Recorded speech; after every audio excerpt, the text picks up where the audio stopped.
Ya, persilahkan untuk Pak Sonasa.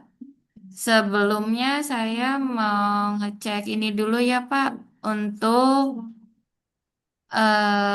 namanya apakah benar Sonasa Rino Santoro 2000. Eskom MA? Ya, sudah benar. Benar. Lalu untuk anggotanya Sutriyono Eskom Mkom. Ya, benar, Bu.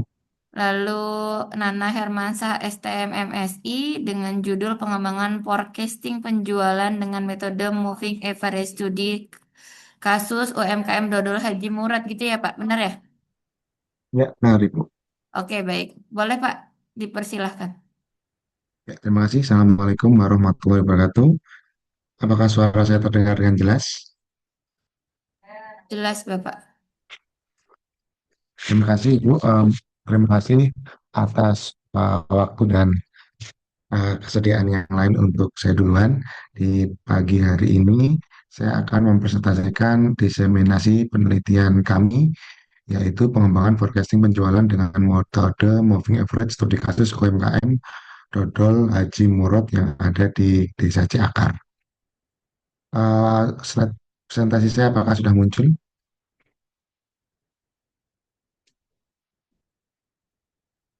Sudah, Pak. Oke, jadi latar belakang dan tujuannya yang pertama, kesulitan dalam mengalokasikan sumber daya keuangan dan tenaga kerja secara optimal, kemudian tidak kemampuan memprediksi permintaan menyebabkan pemborosan biaya operasional. Kemudian tujuannya membangun sistem yang dapat memberikan informasi peramalan penjualan atau forecasting dan merekomendasikan inventory UMKM dodol Haji Murad untuk periode tertentu. Dan metodologi yang digunakan yaitu deskripsi kuantitatif dengan dukungan data kualitatif, menggunakan pendekatan campuran. Populasi yang digunakan adalah seluruh data transaksi yang diberikan oleh pemilik usaha dan wawancara terhadap pemilik usaha. Kemudian sampel data dari produk dan pesanan dalam periode tertentu dan teknik pengumpulan menggunakan data wawancara, observasi, datang langsung ke sana, dokumentasi, studi literatur. Dan temuan dan hasil semakin besar jumlah periode yang digunakan pada metode moving average atau rata-rata pergerakan rata semakin halus dan stabil hasil forecasting diperoleh. Namun peningkatan jumlah periode menyebabkan forecast menjadi kurang responsif terhadap perubahan data aktual. Oleh karena itu, pemilihan jumlah periode harus disesuaikan dengan tujuan analisis dan karakteristik data penjualan. Kemudian ada kesimpulan dan rekomendasi. Detailnya, latar belakang tujuannya. Yang pertama, UMKM memiliki peran besar dalam perekonomian Indonesia, namun masih menghadapi kendala operasional. UMKM mengalami fluktuasi permintaan terutama saat Ramadan atau bulan Ramadan. Kemudian sistem catatan penjualan masih manual dan tidak terintegrasi. Kemudian diperlukan sistem forecasting berbasis simple moving average, kesenjangan antara pesan strategis UMKM, peran strategis UMKM, dan kemampuan operasionalnya. Terdapat kesenjangan antara fluktuasi permintaan dan kemampuan prediksi, kesenjangan antara data yang tersedia dan pemanfaatannya, kesenjangan antara sistem manual dan kebutuhan sistem terintegrasi.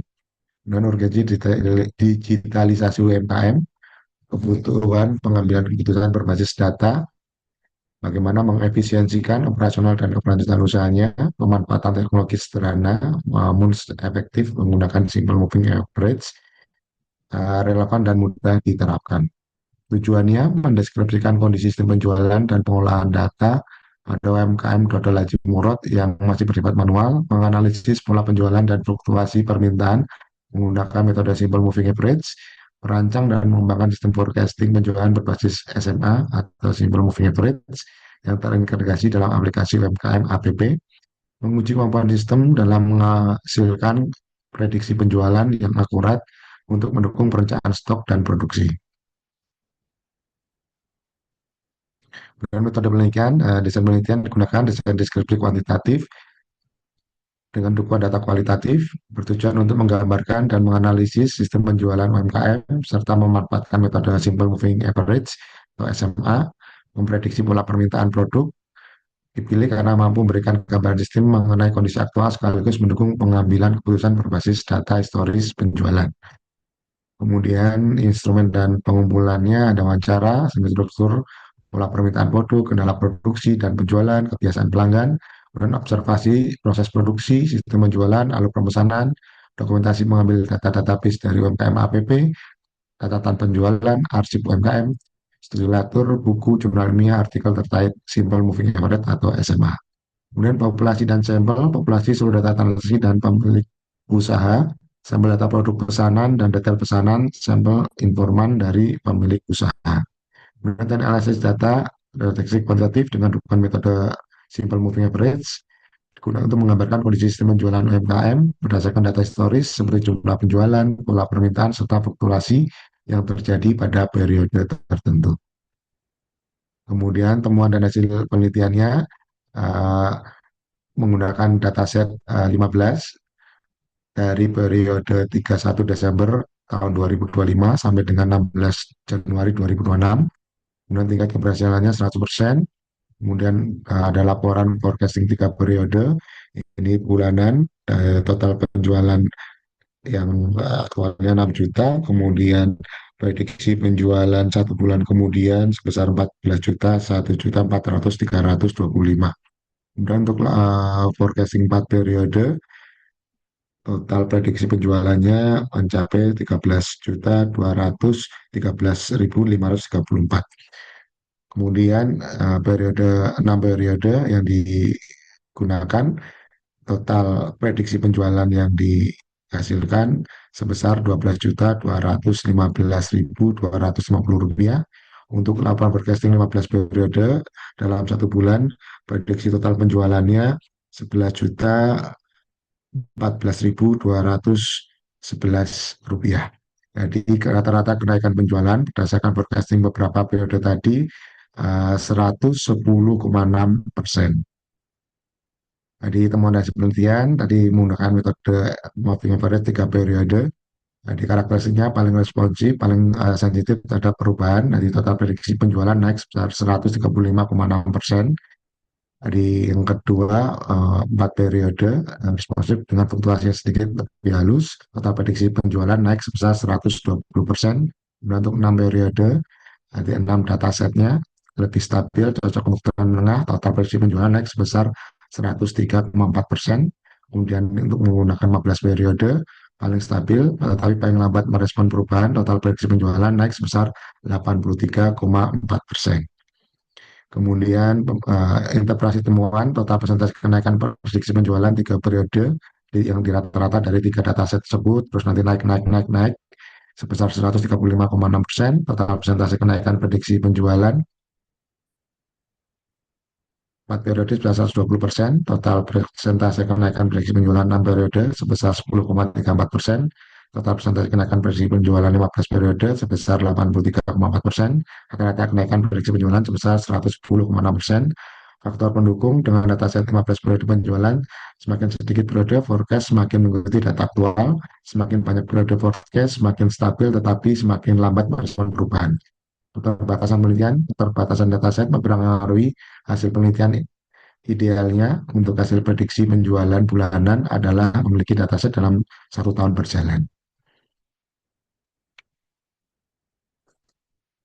Dan kesimpulan dan rekomendasi, kesimpulan berhasil membangun sistem forecasting penjualan UMKM Dodol Haji Murad dengan menampilkan prediksi penjualan berdasarkan periode harian, mingguan, dan bulanan, kemudian berdasarkan dataset 15 periode dari tanggal. Ini join. Ini join ya. Kok saya di-kick, Bu, di room 4? Bukan Iya, Pak, error Pak, Santi. kesalahan teknis. Nggak Ada bisa, lagi. nanti dari Zoom coba masuk. Juga nih. Gimana dong? Kok saya Bapak Ibu dipindahin balik ke sih? rumah masing-masing Nih, ya, kayak di sini nih. Bu. Kok saya di-kick, Nih, Bu? dibolak.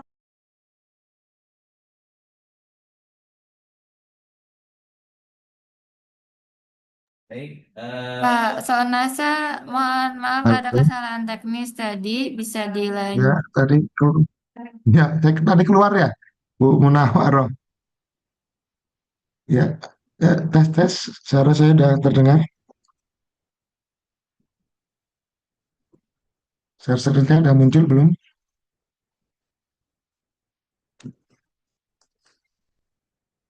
Tes, tes. Suara saya terdengar belum Munawar? Siap-siap udah aman, Pak. Tadi sampai, bentar dikit lagi padahal. Share screen saya muncul? Muncul, nggak apa-apa, Pak. Lanjut ke yang terakhir aja Oh, nanti nggak masalah, Pak. oh iya, iya. Berarti Yang sampai tadi kesimpulan sampai ya. mana jedanya?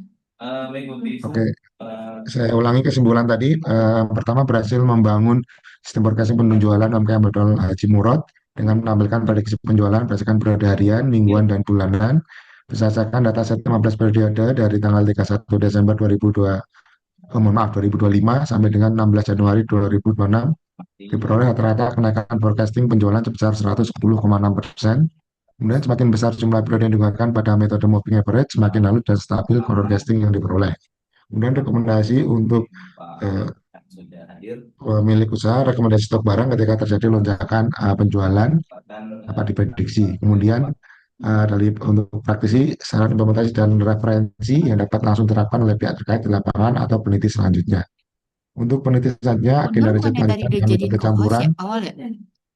misalkan weekend moving average, jadi kombinasi semua dataset yang ditambahkan sampai mungkin dalam Bukan 1 tahun dijajah. mungkin akan menghasilkan hasil yang lebih presisi.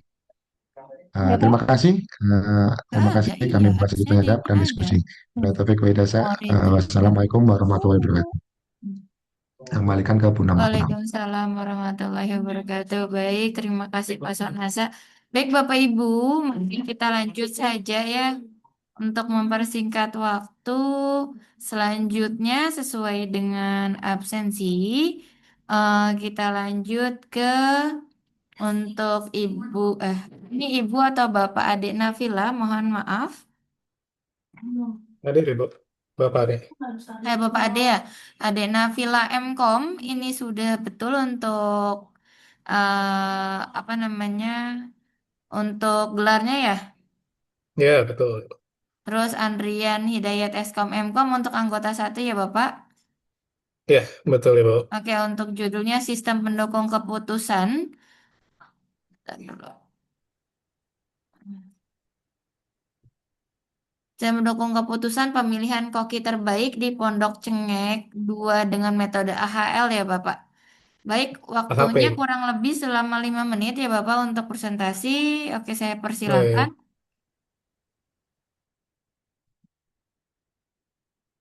Apa sudah tampil Bapak Ibu? Oke, sudah Bapak. Oke. Ya, baik. Bismillahirrahmanirrahim. Assalamualaikum warahmatullahi wabarakatuh. Baik, terima kasih Bu Manawara atas waktunya. Ini untuk presentasi dari penelitian kami yang berjudul tentang sistem pendukung keputusan pemilihan koki terbaik di restoran Pondok Cengek 2 dengan metode AHP. Baik, latar belakang dan tujuan. Latar belakang pertama adalah faktor yang menentukan keberhasilan sebuah restoran adalah kinerja sumber daya manusianya, terutama koki, sebagai ujung tombak dalam menghasilkan cita rasa khas yang menjadi identitas restoran. Restoran mungkin sulit untuk mengimplementasikan kebijakan tingkat kepentingan yang berbeda pada masing-masing kriteria yang menjadi aspek penilaian. Restoran mendapat kendala dalam menentukan koki terbaik karena belum adanya sistem atau metode yang dapat membantu memproses penilaian koki. Sedangkan tujuan adalah yang pertama menerapkan dan membuat sistem pendukung keputusan yang dapat membantu restoran dalam proses pemilihan koki terbaik. Yang kedua, membantu restoran dalam menentukan kriteria koki terbaik agar sesuai dengan ketentuan atau standar dari restoran. Yang ketiga, menghasilkan aplikasi web berupa sistem pendukung keputusan yang dapat membantu restoran dalam menentukan koki terbaik yang sesuai dengan ketentuan manajemen restoran. Metodologi dan penelitian, di sini desain penelitiannya yang digunakan dalam penelitian ini adalah penelitian deskriptif dengan pendekatan secara kualitatif. Sedangkan instrumen dan pengumpulan datanya berupa observasi, wawancara, dan studi pustaka. Untuk populasi dan sampel, populasi penelitian ini adalah seluruh informasi yang berkaitan dengan operasional restoran. Teknik sampling yang digunakan adalah purposive sampling, yaitu pemilihan informan berdasarkan pertimbangan tertentu sesuai kebutuhan penelitian. Informan utama dalam penelitian ini adalah pemilik restoran. Sedangkan teknik analisis data, di sini metode yang digunakan adalah analisis deskriptif kualitatif dengan pendekatan analisis tematik melalui tahapan reduksi data, penyajian data, dan penarikan kesimpulan. Sedangkan software yang pada umumnya digunakan di sini menggunakan Microsoft Excel dan juga SQL.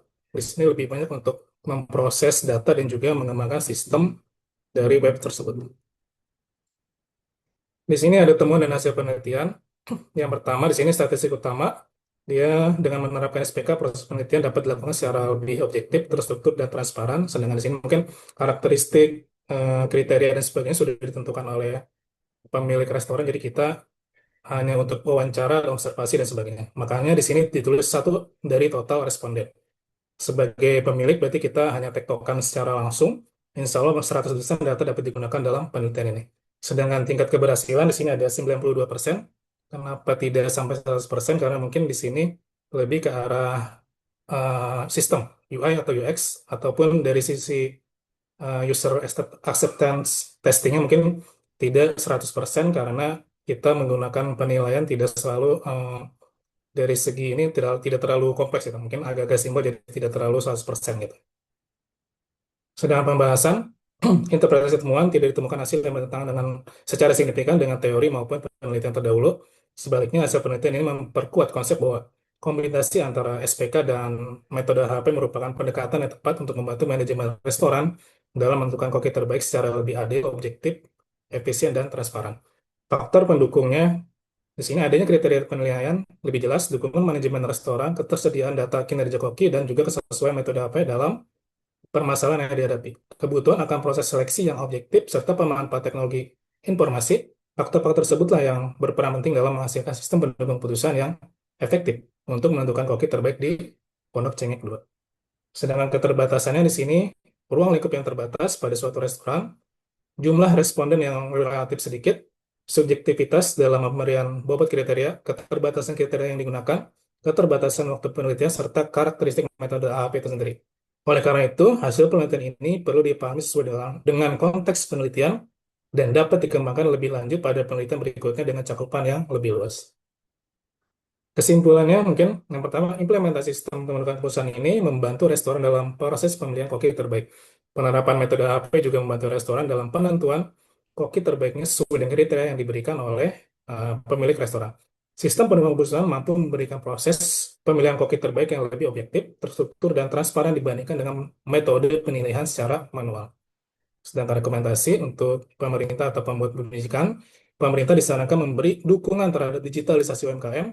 Penerapan SPK sudah terbukti membantu proses pengambilan keputusan menjadi lebih objektif dan efisien, sehingga berpotensi meningkatkan kualitas sumber daya manusia serta daya saing usaha kuliner. Untuk praktisi, mungkin di sini untuk pelaksana, pihak restoran disarankan untuk mengimplementasikan SPK dalam proses pemilihan koki terbaik secara rutin. Selain itu, perlu dilakukan pembaruan kriteria penilaian, pengelolaan data kinerja koki yang lebih terstruktur. Untuk rekomendasi penelitian selanjutnya, mungkin bisa disarankan untuk membandingkan metode HP dengan metode lain yang sifatnya familiar seperti SAW, TOPSIS, WP, dan juga AHP, Puji AHP. Dan juga kita bisa menambahkan kriteria penelitian yang lebih beragam. Baik, terima kasih atas waktunya Bu Munawarah. Mungkin segini aja dari presentasi kelompok kami. Terima kasih. Assalamualaikum warahmatullahi wabarakatuh.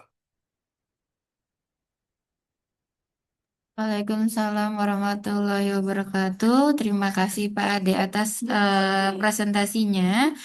Oke, selanjutnya ke Bu Andin tadi minta diganti ya Bu Andin. Oke, lanjut ke Bu Diana ya Bu Diana. Izin Bu Munawarah, saya pindah ke Iya, Bu. grup sebelah ya Bu ya, untuk PKM ya Bu. Bisa langsung keluar nggak apa-apa Bapak? Ya, baik. Makasih Bu. Ya, Assalamualaikum. sama-sama Bapak. Bu Diana, Bu Muna, sudah Bu Muna, siap Bu mohon maaf, Diana? bisa diganti sebentar karena barengan ngomongnya dengan Pak Budi di ruang sidang sebentar. Lewat dulu satu boleh. Tapi nanti kelewatan lama ya. Mohon maaf Bu. Sebentar, sebentar. Kemudian kita juga menentukan metodologi penelitian partisipasi wawancara dan ujian dokumen yang Sebentar, sebentar ya. Ini karena berbarengan di ruang sidang, Bu. Lagi presentasi Pak Budi juga. Iya, Suaranya baik. jadi masuk suaranya. Saya ada siap. Siap, siap. Bentar, saya share screen dulu bentar ya. Baik Bu. Ya ini saya share screen. Takutnya nanti kelewat lagi lama lagi nguji. Sambil Ibu mempersiapkan, saya cek ininya Ini dulu ya sudah Bu ya. kelihatan. Saya Udah cek kelihatan dari belum ya? nama. Ini Oke, Ibu kebetulan belum ada gelarnya. gelar. Diana Lupa, iya Nurdin benar. Hutagalung. Nah, ini Iya, diberi S gelar tidak ya, Bu? beri aja dong. Apa? STMkom. Lupa saya baru STMkom lihat ya, tadi. Bu? Oh iya, gelarnya belum. Malah anggotanya ada ya. Iya, anggotanya ada Nah, makanya. sayangnya saya lupa. Oke, STMkom ya, Bu. Berarti untuk anggota satu Kholis STMkom. Hanifur Rahman, Eskom Ya, Mkom. betul. Mm-mm. Dan untuk anggota duanya Debbie Rahadian Baskara, STMkom, untuk judul pengembangan chatbot layanan akademik cerdas menggunakan arsitektur Retrieval Augmented Generation RAG dengan model bahasa Gema. Betul ya, Bu? Bu Diana, halo. Ya, Bu Diana. iya, Oke, iya judulnya benar betul. ya, Bu ya. Kan tapi Oke, ya, Bu Ibu, Muna ya. waktu presentasi hanya 5 menit ya, Bu. Saya Ya persilakan. betul. Terima kasih. Iya, tapi udah kelihatan ya. Sudah, Ibu, sudah. Bu Muna udah kelihatan. Udah oke, Sudah. baik-baik. Bisa Bentar, dilanjut. bentar karena ini ya benar ini hmm, mana ya ini. Bentar. Baik, selamat pagi Bapak Ibu sekalian. Saya sebagai ketua akan mempresentasikan untuk ketua kelompok kami akan mempresentasikan hasil penelitian dengan judul pengembangan chatbot layanan akademi cerdas menggunakan arsitektur eh, Retrieval Augmented Generation atau RAG dengan model bahasa Gema. Menurut saya ini kali ya. Kok enggak ini? Ya, nah, adapun yang menjadi latar belakang, buat akademi konvensional masih menggunakan pendekatan rule-based system atau pencocokan kata kunci sederhana sehingga kurang mampu memahami bahasa alami mahasiswa, variasi pertanyaan, serta konteks akademi yang kompleks. Gitu. Yang kedua, latar belakangnya adalah kendala IR. Kemudian yang ketiga, minimnya integrasi RAG dengan model bahasa ringan pada chatbot akademik. Nah, adapun tujuan penelitian yaitu mengevaluasi kinerja prototipe chatbot secara eh, mana dia? Aduh kok hilang bentar Bu. Sebentar.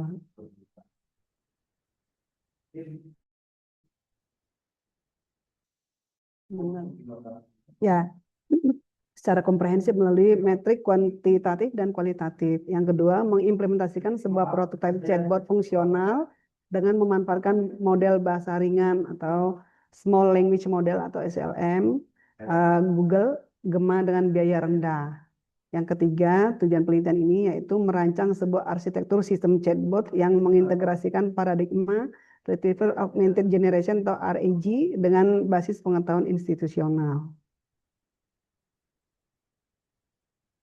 Nah, desain penelitian menggunakan metode rapid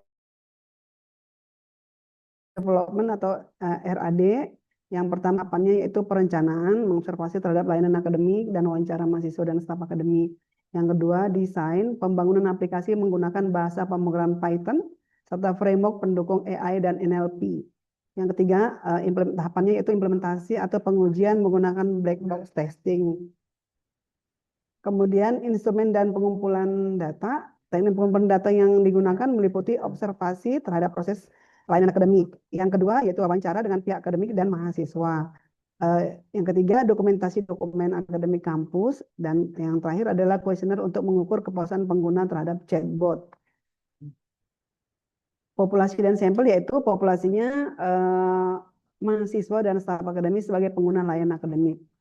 Kemudian teknik analisis datanya, kebutuhan software dan hardware-nya. Yang pertama software-nya itu Git, terus yang Python, MySQL, dan Telegram API.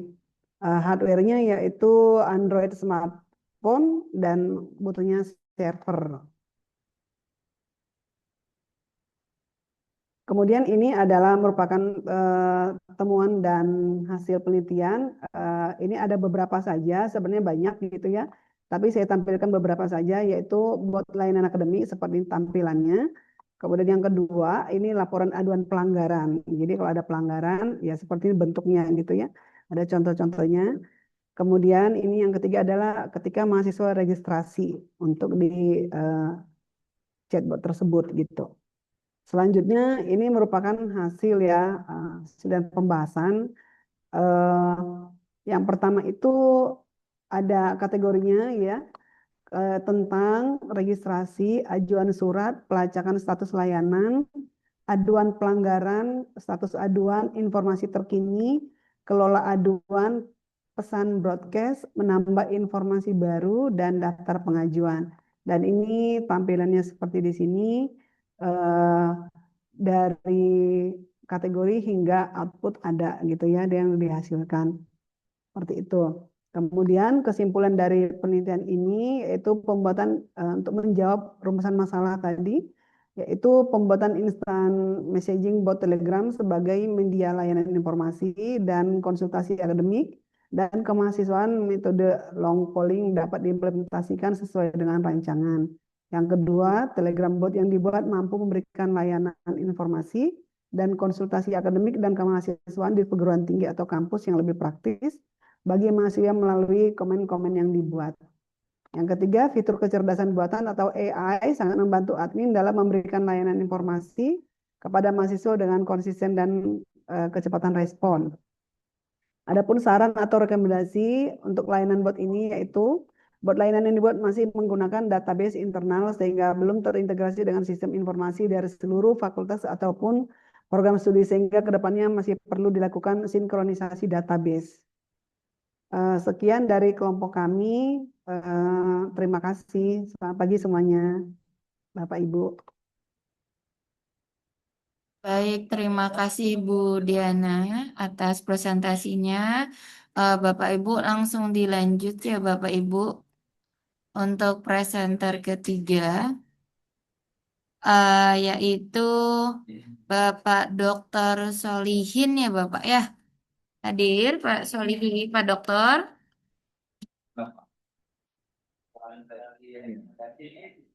Oke, Pak Dokter Solihin, Eskom MM, betul ya Pak? Betul, Oke, baik. sebentar Bu. Untuk anggotanya Agung Perdananto Eskom Mkom. Lalu untuk judulnya adalah perbandingan algoritma decision tree, backpropagation, dan XGBoost pada sistem prediksi harga saham. Oke, Bapak, Betul. Pak Dokter, untuk waktunya selama 5 menit ya Bapak, saya persilahkan. Terima kasih. Assalamualaikum warahmatullahi wabarakatuh. Waalaikumsalam Eh, warahmatullahi wabarakatuh. Atas waktu dan arahan dari tim penelitian, hari ini dipresentasikan untuk penelitian perbandingan algoritma decision tree, backpropagation, dan expose pada sistem prediksi harga saham. Latar belakangnya adalah rumitnya menjual saham, akan tetapi banyaknya indikator keuangan yang rumit dan juga fluktuasi dalam saham. Diprediksi nilai pasar untuk membantu dalam memaksimalkan keuntungan pembelian saham yang memiliki resiko ya kerugian. Nah, metode yang sering digunakan adalah CNN, terus metode decision tree, backpropagation, sama ARIMA dan MA. Di identifikasi masalah dalam penelitian dan ini belum adanya penelitian yang membandingkan antara algoritma decision tree dengan backpropagation serta XGBoost. Tujuan penelitian adalah dapat ketahuinya algoritma mana yang lebih tinggi tingkat akurasinya dalam memprediksi tren dan perubahan harga di saham.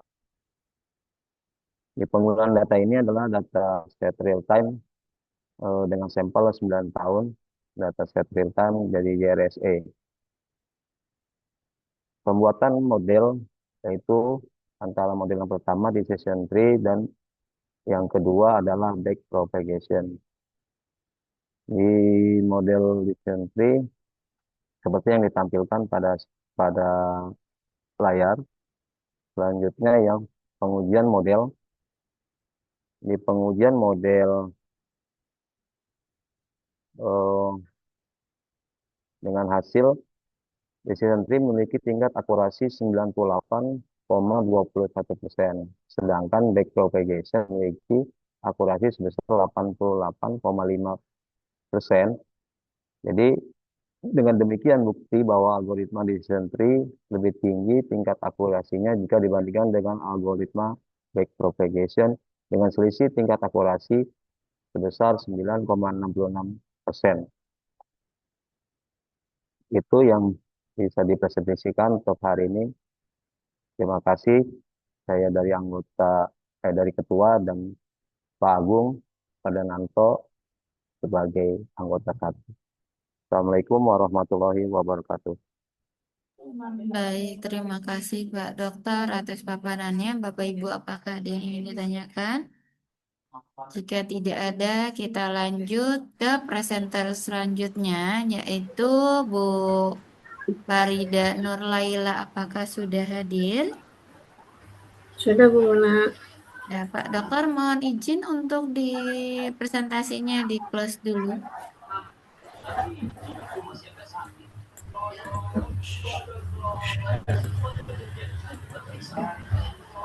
Izin share screen ya Bu Mona ya. Iya, ini oke. Baik, Sudah Bu terlihat Bu Farida, Mona? sebelumnya ini untuk gelar Eskom Mkom ya Bu, betul Bu? Iya betul Bu Mona.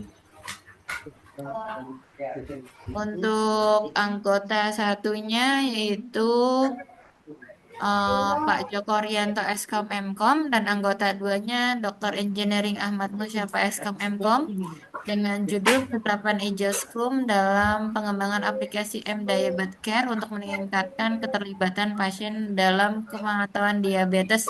Betul ya Bu ya? Betul. Oke baik, bisa dilanjut Bu. Untuk Terlihat? waktu presentasi waktunya hanya 5 menit ya. Iya. Sudah terlihat kan ya Bu ya? Jelas Bu, jelas. Aman. Oke. Assalamualaikum warahmatullahi wabarakatuh. Selamat pagi Bapak dan Ibu. Baiklah, saya akan mempresentasikan hasil penelitian dari kelompok kami dengan judul penerapan Agile Scrum dalam pengembangan aplikasi M-Diabetes Care untuk meningkatkan keterlibatan pasien dalam pemantauan diabetes. Nah, kebetulan juga ini kolaborasi dengan Stikes YDH. Beliau kebetulan mendapatkan hibah dari Dikti dan meminta kami untuk support di aplikasinya. Jadi langsung saja kami mulai. Jadi latar belakangnya ini tentunya terkait dengan perkembangan teknologi khususnya dalam bidang kesehatan, di mana saat ini banyak aplikasi mHealth yang difungsikan untuk memantau, memberikan edukasi dan mendampingi pasien.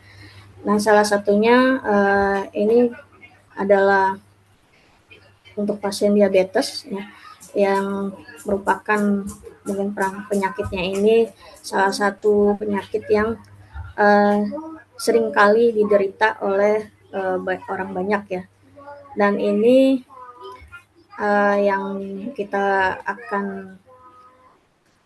yang kami presentasikan ini terkait dengan pengelolaan diabetes secara mandiri menggunakan aplikasi mHealth.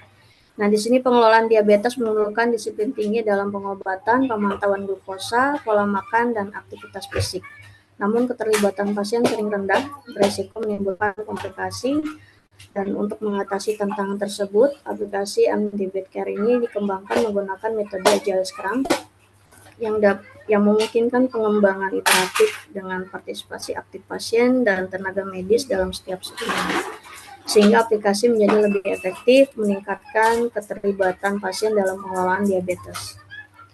Jadi perkembangannya secara aktif menggunakan aplikasi mHealth hingga pemantauan dan pengelolaan diabetes secara optimal. Kemudian aplikasi yang dikembangkan tanpa melibatkan pengguna memiliki fitur yang kurang sesuai kebutuhan pasien sehingga efektivitasnya menurun. Kemudian metode pengembangan tradisional seperti waterfall seringkali lambat merespon masukan pengguna dan perubahan kebutuhan klinis. Yang keempat, penerapan metode Agile termasuk Scrum dalam konteks layanan kesehatan menghadapi kendala seperti regulasi, interoperabilitas, sistem, dan keterbatasan keterlibatan tenaga medis. Kemudian tujuan penelitian ini yaitu mengembangkan aplikasi mDiabetecare menggunakan metode Agile Scrum yang dapat meningkatkan keterlibatan pasien dalam pemantauan diabetes, kemudian mengidentifikasi fitur-fitur aplikasi yang efektif dalam mendorong keterlibatan pasien dan mendukung pengelolaan diabetes secara mandiri. Kemudian mengevaluasi implementasi proses Scrum dalam pengembangan aplikasi kesehatan, termasuk penerapan sprint, review, dan feedback loop dengan pasien dan tenaga medis, kemudian menyusun strategi adaptasi Scrum yang sesuai dengan regulasi, kebutuhan klinis, dan keterlibatan stakeholder di layanan kesehatan. Pendekatan penelitian yang kami lakukan yaitu dengan mengembangkan aplikasi mDiabetecare secara iteratif berfokus pada kebutuhan pasien, kemudian mengumpulkan data kuantitatif mengenai keterlibatan pasien melalui indikator penggunaan aplikasi, kemudian mengumpulkan data kualitatif terkait pengalaman pengguna, user experience, UX, dan umpan balik tenaga medis. Tahapan penelitian yaitu dengan melakukan identifikasi kebutuhan pengguna, menyusun produk backlog, kemudian sprint planning, kemudian sprint execution, kemudian sprint review dan feedback, kemudian sprint retrospektif, kemudian validasi dan evaluasi akhir, kemudian yang terakhir adalah finalisasi aplikasi dan diseminasi. Hasil dan capaian penelitian yaitu pengembangan aplikasi, fitur utama yang dikembangkan melalui Agile Scrum. Capaiannya, aplikasi menyediakan pencatatan glukosa, pengingat obat, serta modul edukasi. Kemudian keterlibatan pasien, frekuensi login, interaksi fitur, dan kepuasan pasien. Ini capaiannya, pasien login 4-5 kali per minggu, skor kepuasan 4,3 per 5. Rutin menggunakan pengingat obat dan edukasi. Kemudian integrasi dengan praktek klinis, sprint review, aktivitasnya melakukan sprint review oleh tenaga medis, dan capaiannya fitur indikator risiko hipoglikemia dan konten edukasi disesuaikan dengan pedoman klinis. Kemudian efektivitas Agile Scrum, aktivitasnya melakukan iterasi sprint, perbaikan fitur, kolaborasi tim, kemudian capaiannya perbaikan UI UX berkelanjutan dan kolaborasi lintas disiplin ilmu. Kemudian capaian akademiknya, kontribusi penelitian dan panduan aplikasi. Setelah capaiannya menghasilkan aplikasi yang user friendly dan memberikan panduan bagi pengembang health dan institusi kesehatan. Kesimpulannya, pengembangan aplikasi mDiabetecare dengan metode Agile Scrum terbukti efektif menghasilkan aplikasi mHealth yang fungsional, user-friendly, dan relevan dengan kebutuhan pasien diabetes tahap praktik klinis. Kemudian pendekatan iteratif, dan partisipasi meningkatkan keterlibatan pasien dalam pemantauan glukosa darah, pemantauan pengobatan, penggunaan fitur edukasi. Kemudian kolaborasi tim lintas disiplin dan umpan balik berkelanjutan dari pasien dan tenaga medis memungkinkan penyempurnaan fitur secara berulang. Mungkin demikian Bu Munawaroh presentasi yang bisa kami sampaikan dalam diseminasi kali ini. Terima kasih, saya kembalikan kepada Bu Munawaroh. Terima kasih banyak Bu Farida atas paparan dari penelitiannya. Dilanjutkan ya Bapak Ibu ke Pak Atang Susila Master Engineering, apakah sudah hadir?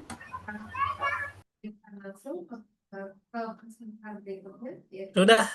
Oke, baik Pak Atang. Ini confirm untuk nama dulu ya Pak Atang, Insinyur Atang Susila Master Engineering ya Pak Atang. Iya, Bu. Lalu anggota satunya Dr. Andes Dede Sahrul Bahri, MSI. Lalu anggota duanya Karno Nano STMT ya Pak.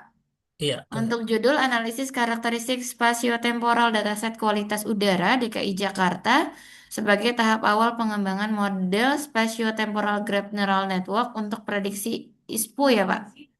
Iya, SPU. ISPU oh ya, mohon maaf. Oke, baik, waktunya 5 menit ya Pak Atang. Iya, iya. Iya, saya persilahkan. Terima kasih. Nah, izin saya share dulu.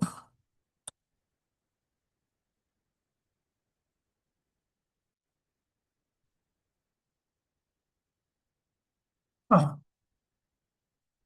sudah tampil ya, Bu?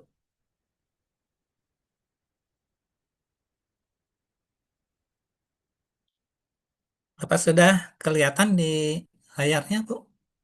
Jelas, Bapak. Sudah, Bisa ya. dilanjutkan. Bismillahirrahmanirrahim. Assalamualaikum warahmatullahi wabarakatuh. Saya sebagai ketua kelompok akan menyampaikan hasil progres penelitian saya. Saya satu kelompok ada tiga, yaitu Pak Dede Sahrul dan Pak Nano Karno.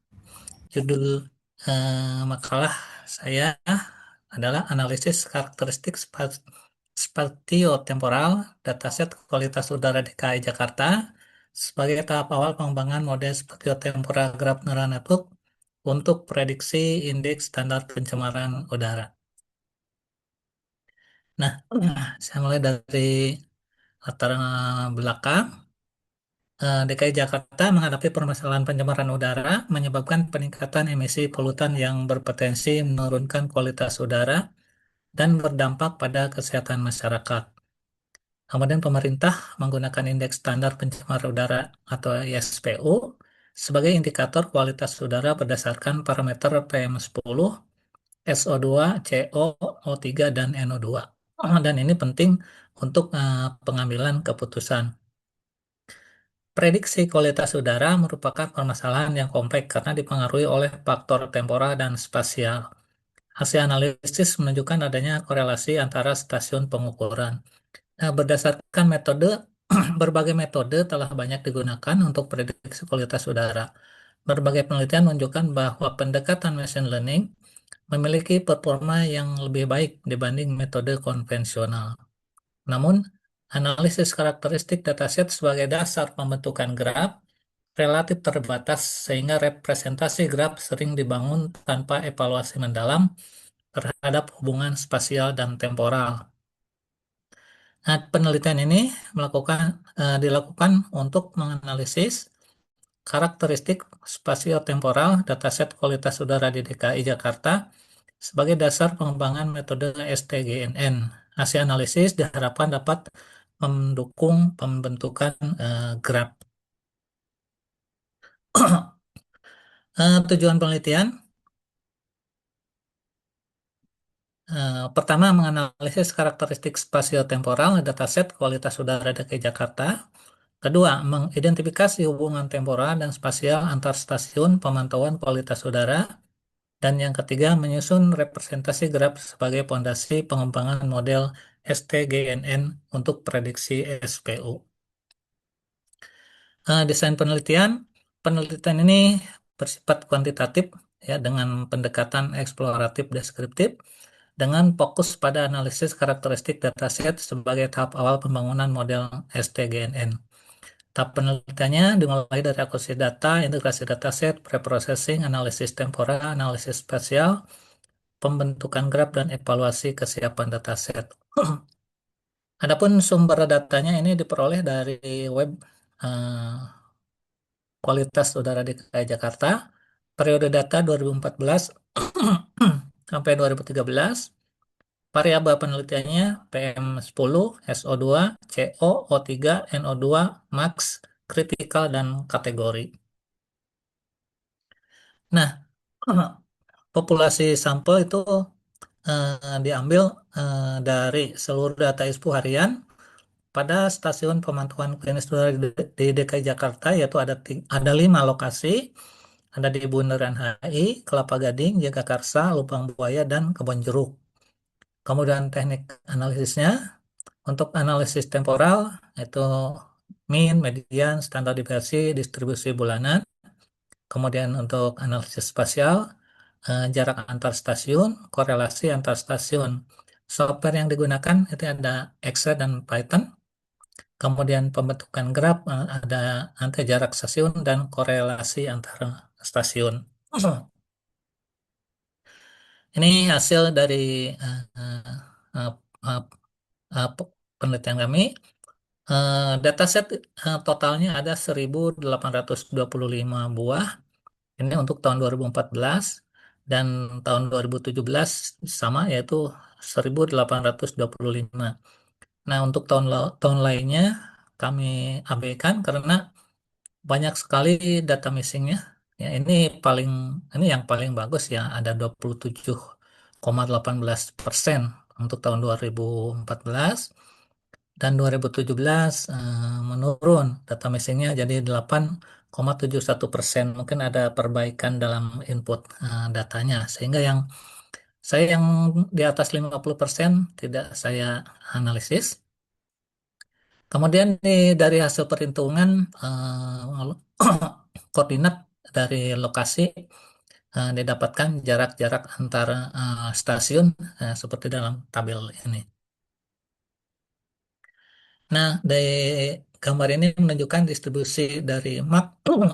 MAC itu yang menunjukkan bahwa kondisi polusi itu sedang, baik, berbahaya itu dilihat dari nilai MAC, yaitu yang nilai polutan yang tertinggi. Itu 2014 dan 2017 itu sepertinya pola awal di tanggal 1 sampai hari ke-1 sampai 1 bulan berikutnya mirip ya. Kemudian di tengahnya kemudian mirip, kemudian di akhir bulan itu agak menurun di tahun 2017. Ini kami hitung korelasi antara lokasi HIJK itu maksudnya Hotel Indonesia Jagakarsa, HIKG Kelapa Gading ya, KG-nya itu singkatan ya, ada Lubang Buaya, ada Kebon Jeruk, aja itu Kebon Jeruk. Nah, dari hasil perhitungan korelasi Pearson itu tahun 2014 terlihat seperti di tabel. Nah, di sini bisa dilihat antara Pearson dan parsial ini terjadi penurunan yang eh, sangat drastis gitu ya, dari baik tahun 2014 maupun 2017. Semuanya menurun ya. Apa yang terjadi nanti saya jelaskan. Kemudian kalau dilihat dari heat map korelasinya ini kelihatan yang untuk tahun 2014 antara Pearson dan parsial ini tambah pucat ya gambarnya ya. Ini menunjukkan penurunan jadi kelihatan baik dua-duanya. Ya. Nah, kemudian kami juga menentukan dependensi apakah ada kaitannya antara jarak dengan pengaruh dari polusi. Nah, ini kami menghitung korelasinya. Di sini untuk 2014 sama yaitu minus 0,65 dan 2017 juga minus 0,69. Nah, yang perlu dilihat adalah minusnya, yaitu artinya apa?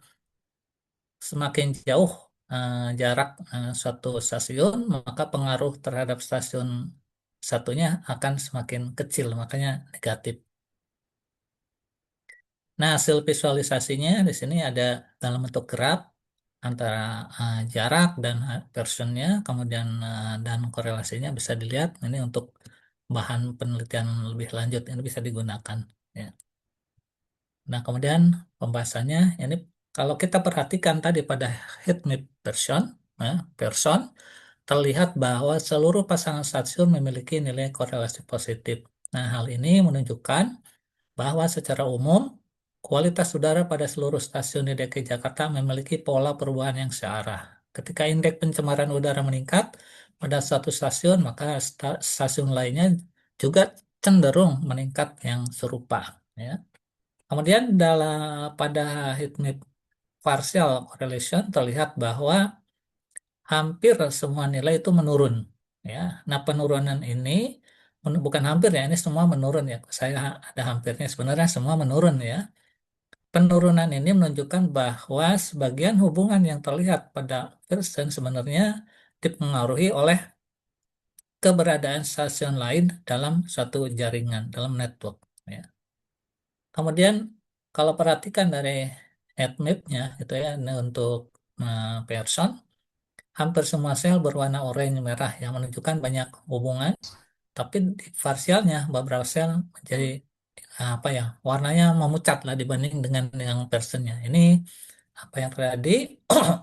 Nah, partial correlation menghasilkan struktur jaringan yang lebih selektif. Hal ini sangat penting dalam pembentukan graf untuk ST, GNN karena dapat mengurangi edge yang tidak relevan. Jadi dengan menggunakan nanti threshold, nanti tidak semua grafnya itu N-nya harus digambar. Jadi bisa dipilih sesuai thresholdnya yang signifikan saja. Hasil ini memperkuat pentingnya penggunaan representasi grab ya yang mempertimbangkan interaksi antar seluruh stasiun sebagai pondasi pengembangan model spasiotempora graph neural network ya untuk prediksi ISPU. Temuan ini menunjukkan bahwa kualitas udara di DKI Jakarta membentuk jaringan spasial yang kompleks di mana tidak semua hubungan antar stasiun itu bersifat langsung. Nah, dapat disimpulkan bahwa pertama, dataset kualitas udara DKI Jakarta memiliki karakteristik spasio-temporal yang jelas, ditunjukkan oleh adanya variasi nilai indeks pencemaran udara, baik antara lokasi maupun antar waktu pengamatan. Hal ini menunjukkan bahwa informasi spasial dan temporal perlu dipertimbangkan secara bersamaan dalam proses pemodelan kualitas udara. Kedua, terdapat hubungan spasial antar stasiun pemantauan kualitas udara di DKI Jakarta.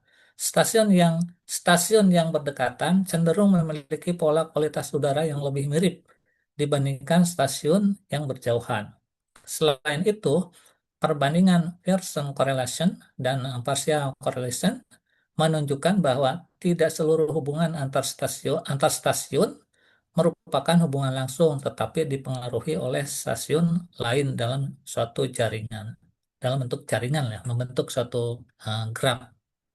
Hasil analisis korelasi dan partial correlation berhasil digunakan untuk membentuk representasi graf yang terdiri atas node dan edge antar stasiun pemantauan kualitas udara. Representasi graf tersebut dapat digunakan sebagai fondasi dalam pengembangan model spasio-temporal graph neural network untuk prediksi ISPU pada penelitian tahap berikutnya.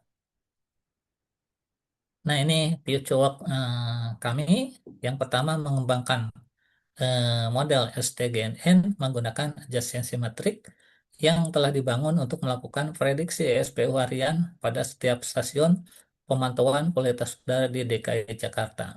Kedua, membandingkan beberapa metode pembentukan graf seperti graf berbasis jarak geografis, Pearson correlation, partial correlation, dan graf adaptif untuk mengetahui representasi graf yang menghasilkan performa prediksi terbaik. Yang ketiga, mengintegrasikan variabel meteorologi seperti suhu udara, kelembapan, curah hujan, kecepatan angin, dan arah angin ke dalam model STGNN guna meningkatkan kemampuan model dalam menangkap dinamika kualitas udara. Kemudian ada beberapa rekomendasi untuk pemerintah. Ini perlu pencatatan data yang akurat dan terintegrasi dengan informasi meteorologi dan tingkat kepadatan lalu lintas. Karena data tentang polusi udara ini sangat-sangat mungkin tidak siap ya. Data banyak tapi banyak yang tidak bisa digunakan ya. Kemudian untuk praktisi mungkin pengolahan sistem pemantauan kualitas udara disarankan memanfaatkan informasi keterkaitan antar stasiun dalam analisis dan pelaporan kualitas udara. Dan untuk penelitian selanjutnya bisa mengembangkan dan mengevaluasi model STGNN menggunakan representasi graf yang kami buat ya dan membandingkan berbagai metode pembentukan graf untuk memperoleh performa prediksi ISPU yang optimal. Dan ini mungkin salah satu fitur dari grup kami. Ya. Nah, terima kasih. Demikian yang bisa saya sampaikan. Assalamualaikum warahmatullahi wabarakatuh. Waalaikumsalam warahmatullahi wabarakatuh. Menarik ya Pak, untuk penelitiannya sudah ada foto sama penelitian lanjutannya juga. Oke, baik. Terima kasih Pak Atang. Dilanjutkan presenter selanjutnya yaitu Pak Emi di Fajar Wahyu. Apakah sudah hadir? Oke, baik Pak Medi. Untuk sebelumnya saya confirm dulu untuk nama ya Pak. Sudah Khawatir bisa, Bu. ada kesalahan. Medi Fajar Wahyu STMkom. Oke. Lalu untuk anggota Leli Panca Andrianto Eskom Mkom. Oke, Lalu untuk anggota duanya Amin Hidayat Eskom Mkom, betul ya Pak? Lalu betul. untuk judulnya itu klasifikasi citra rempah-rempah berbasis content based image retrieval. Betul. Oke, baik. Untuk presentasi waktunya 5 menit ya Pak? Oke, Oke, saya Bu. persilakan. Oke. Bismillah. Assalamualaikum warahmatullahi wabarakatuh. Pagi Ibu Munaro. Saya mau presentasi. Penelitian saya adalah klasifikasi cita rempah-rempah berbasis konten CBIR, Content Based Image Retrieval. Beranggotakan ya saya sendiri, Medi Fajar Wahyu, dan tim saya ada 2 anggota, Leli Panca dan Amin Hidayat. Sebentar. Latar belakang tujuan adalah kesulitan identifikasi merempah akibat kemiripan visual mendorong pengembangan sistem CBIR. Ini merancang sistem CBIR, menganalisa metode ekstraksi fitur, serta mengukur akurasi klasifikasi rempah-rempah. Dua metodologinya adalah meliputi pengumpulan dataset cita rempah dan pemrosesan segmentasi menggunakan OTSU thresholding, ekstraksi fitur warna XCV, kita warna, dan tekstur GLGM, dan bentuk hue moment, serta klasifikasi menggunakan KNN, CVM, dan random forest. Temuan hasil adalah kombinasi fitur warna, tekstur, dan bentuk mampu membedakan jenis rempah dengan baik. Algoritmanya SVM memperoleh performa terbaik dengan akurasi 92,1%, precision-nya 0,91 dan recall 0,92, dan Evans score 0,91. Kesimpulan rekomendasi adalah ini berhasil diterapkan untuk klasifikasi cita rempah-rempah.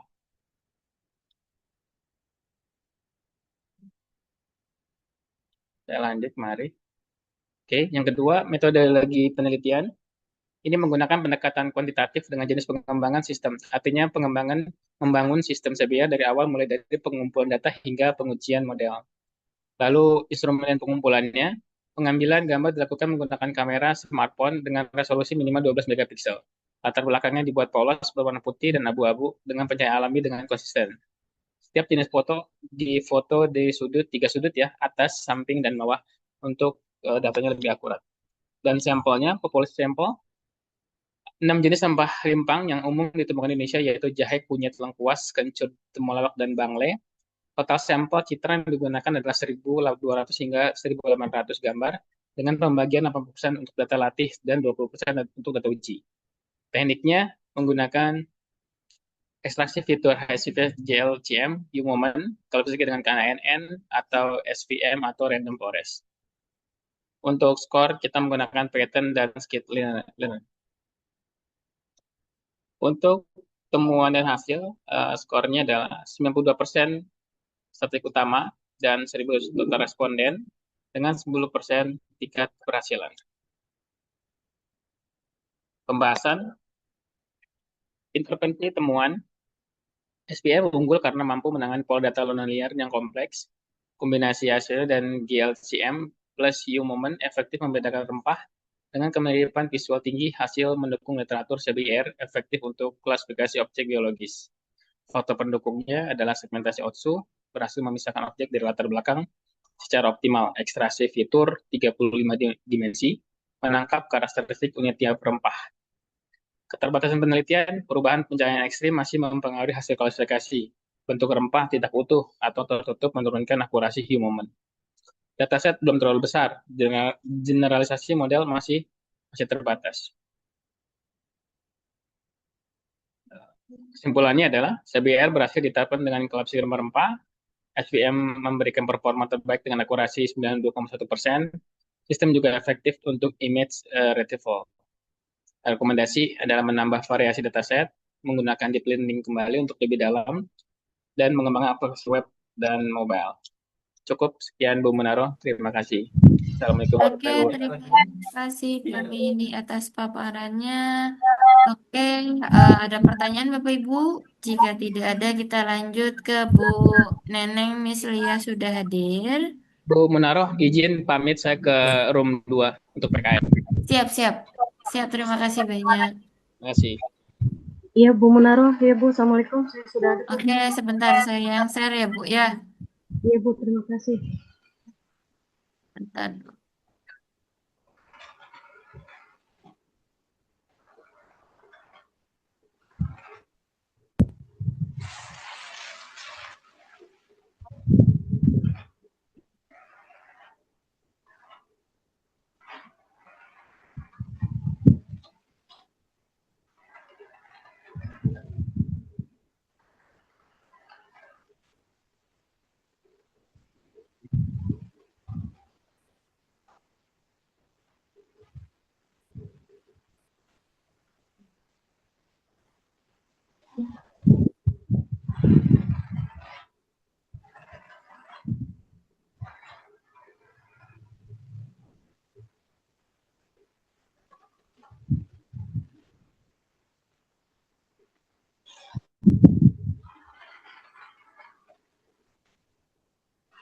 Mana?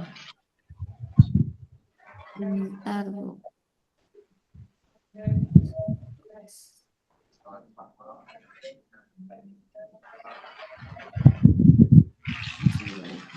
Ini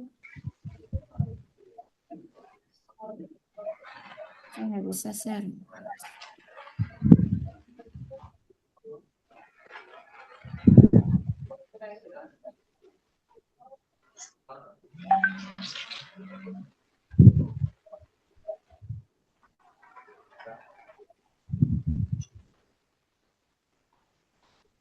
Oke, Bu Neneng, share screen-nya sudah terlihat? Oh ya, sudah Bu. Oke, Tapi oke. bisa diperbesar nggak Bu? Maaf Bu. Bisa di? Apa namanya? Untuk screen baca Bu. Gini ya? Iya, iya. Makasih Bu. Oke, lanjut ya, Bu Neneng, dipersilakan. Ibu maaf, ini untuk yang titel, ini saya lupa masukin Bu, untuk lengkapinya Bu. Nanti bisa by WA aja kali ya, Bu ya? Oh ya, oke siap Ya, Bu. biar jelas ini saya kan karena saya screen jadi saya nggak bisa ngapa-ngapain ini laptopnya ya. Ya, oke Ya, siap Bu, makasih. baik. Bismillahirrahmanirrahim. Assalamualaikum warahmatullahi wabarakatuh. Untuk presentasi saya ini mengenai From Digital Native to Global Citizen, yaitu proses based English learning models for critical cultural awareness. Saya sebagai ketua dan anggota saya Bu Dharma dan Bu Nini. Slide berikutnya Bu, maaf. Untuk latar belakang, ya Ibu mohon maaf saya ini kameranya nggak kebuka, nggak apa-apa ya Bu ya. Soalnya agak error. Ya, untuk latar belakang dan tujuan, yaitu paradoks literasi digital, kebutuhan critical cultural awareness, dan pertanyaan penelitian. Dan temuan untuk metodologi, kami menggunakan systematic literature review, Prisma 2020, dan untuk temuan dan hasil, yaitu distribusi studi, 5 tema analisis, 11 temuan kunci, dan model impact. Next slide, Ibu, maaf. Untuk latar belakang label digital native, yaitu adalah mitos, kefasihan teknis yang tinggi tidak otomatis menjadi kompetensi kritis, dan juga muncul digital literasi paradoks, yaitu mahir mengoperasikan teknologi, tetapi lemah menganalisis bias algoritmik dan ideologi budaya secara kritis. Globalisasi bahasa Inggris menurut Critical Cultural Awareness, ILC Asia Tenggara masih bertumpu pada norma inner circle, dan untuk tujuan penelitiannya ada 3, yaitu memetakan bagaimana digital nativity, PBL, dan CCA dikonseptualisasikan dalam riset ILC. Kedua, mengidentifikasikan pendekatan metodologis korpus riset beserta kekuatan dan keterbatasannya. Dan yang ketiga, merumuskan komponen model pedagogis yang menumbuhkan CCA melalui PBL berbasis teknologi. Next slide, Bu, maaf. Desain penelitian yaitu systematic literature review mengikuti Prisma 2020 untuk sintesis yang transparan, replikasi dan rigor, dan instrumen pengumpulan yaitu dengan string pencarian Boolean, deduplikasi via Zotero, formulir ekstraksi terstandar, dan penilaian mutu dengan MMAT 2018. Populasi dan sampel yaitu 6 basis data, dan juga citation index, dan teknik analisis data yaitu thematic synthesis dengan NVivo 14. Next slide, Bu, maaf. Dan untuk temuan dan hasil penelitian, itu untuk studi disintesis adalah 84, sedangkan untuk studi dari Global North sekitar 67,9%. Untuk studi bermutu tinggi yaitu 48. Ya, next slide, Bu, maaf.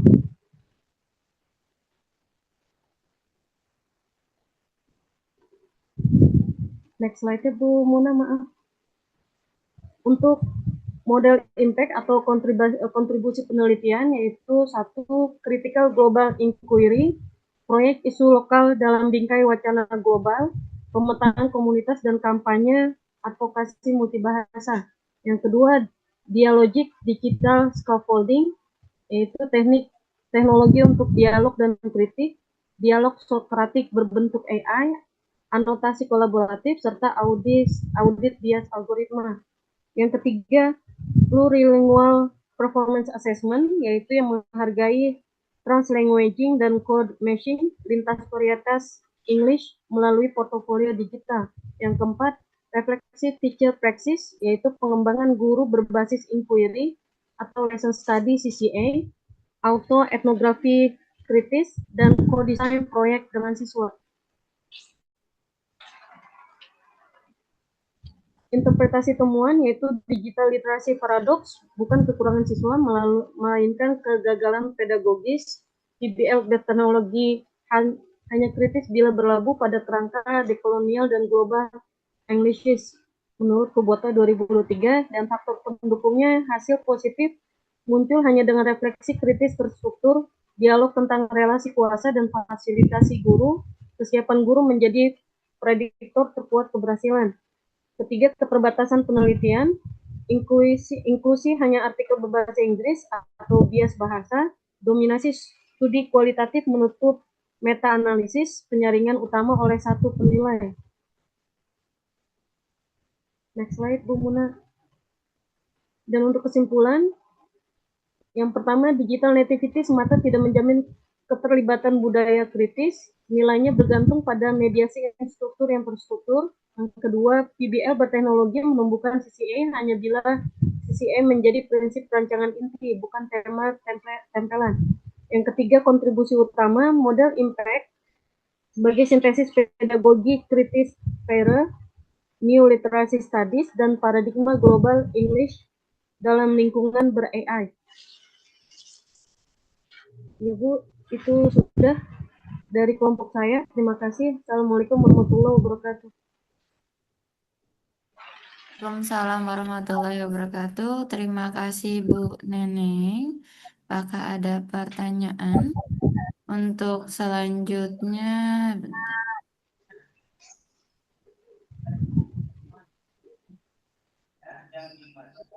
Oke, selanjutnya dari Bu Pari ya. Iya, Bu betul Bu Pari Muna. Melasi. Saya Oke, mewakili. oke Bu Resti. Untuk sebentar, untuk nama Paripurnaningsi SSMPD. Bu Resti Isnaini SSMPD dengan judul pemanfaatan aplikasi Wigground untuk meningkatkan kemampuan siswa. Bentar Bu, ada tipu ternyata. Kemampuan siswa dalam memahami tata bahasa grammar dalam pembelajaran bahasa Inggris di SMP Negeri 4 Kota Tangsel ya Bu.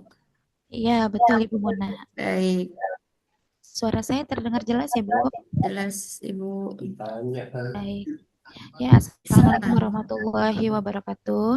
Selamat siang, Bapak Ibu semua, terutama Ibu Munwaroh selaku moderator. Hari ini saya akan mempresentasikan hasil dari penelitian kami yang diketuai oleh Ibu Paripurnaningsi dan saya sebagai anggotanya. Baik. Ya, yang melatar belakangi kami melakukan penelitian ini karena di era digitalisasi ini yang mengajak mahasiswa beberapa banyak kesulitan. Nah, identifikasi masalah yang kami temukan yaitu dalam sekolah SMP tersebut yaitu karena rendahnya hasil belajar grammar, yang dimana grammar ini menurut siswa terlalu sulit untuk dipelajari. Kemudian metode yang digunakan di sekolah tersebut masih jadul atau konvensional gitu ya. Kemudian juga guru belum seluruhnya memanfaatkan aplikasi pembelajaran yang interaktif. Dan ada identifikasi masalah seperti siswa itu lebih cenderung tertarik menggunakan smartphone. Kemudian rumusan masalahnya kami ingin mengetahui apakah aplikasi Wayground ini dalam pembelajaran berpengaruh kepada grammar siswa, ataukah ada peningkatan atau tidak tentang pemahamannya. Kemudian apa sih tanggapan siswa tentang pembelajaran grammar yang dinilai terlalu sulit ini setelah menggunakan aplikasi Wayground. Kemudian tujuan kami melakukan penelitian ada dua. Yang pertama tentunya untuk menganalisis efektivitas pemanfaatan aplikasi Wayground ini sebagai medianya. Kemudian tujuan khususnya tentu ingin membandingkan hasil belajar siswa tanpa atau dengan aplikasi Wayground. Kemudian tentunya untuk mendeskripsikan respon siswa terhadap pengalaman belajar grammar, apakah meningkatkan minat pada nantinya, motivasinya, atau persepsi mereka. Lanjut. Ini adalah bagian metode penelitian kami yang dimulai dengan studi lapangan terlebih dahulu, mencari dulu, mengobservasi terlebih dahulu masalahnya apa, tujuannya, pengumpulan datanya, kemudian pengolahan datanya, apakah hasilnya nanti akan valid atau invalid. Gitu. Kemudian metode penelitian kami tentunya melakukan PTK yang biasa dikenal dengan penelitian tindakan kelas atau Classroom Action Research yang dilakukan di SMP Negeri 4 Tangsel dengan jumlah siswa sekitar 30-an orang. Kemudian desain penelitiannya tentunya perencanaan, ada pelaksanaan, observasi, dan juga ada refleksi kepada siswa-siswa. Instrumen penilaiannya dimulai dari tes grammar terlebih dahulu seperti pretest dulu, kemudian kita mencari masalahnya melalui lembar observasi, lalu melihat respon siswa dengan menyebar angket dan juga dokumentasi. Teknis analisis datanya tentunya menggunakan dua metode, ya kualitatif dan kuantitatif. Dan kriteria keberhasilannya apabila minimal 75% siswa mencapai nilai lebih dari 75 pada tes grammar, kemudian kriteria keberhasilan lagi terjadi meningkat apabila ada keaktifan dan motivasi siswa dalam belajar. Dan hasil dari penelitiannya terbukti bahwa ditemukan bahwa sebagian besar siswa mengalami kesulitan itu pada pretest karena metodenya masih menggunakan yang ceramah atau konvensional. Setelah diadakannya atau digunakannya aplikasi Wayground, kami menemukan bahwa perubahan positif terhadap aktivitas keterlibatan siswa itu sangat mempengaruhi, terutama ketika kita melakukan interaktif kuis gitu, kemudian diskusi kelompok dan juga penggunaan pembuatan kalimat grammar itu berbasis permainan. Biasanya biasanya siswa itu lebih tertarik, lebih menangkap apa yang kita berikan ketika diberikan game-based learning.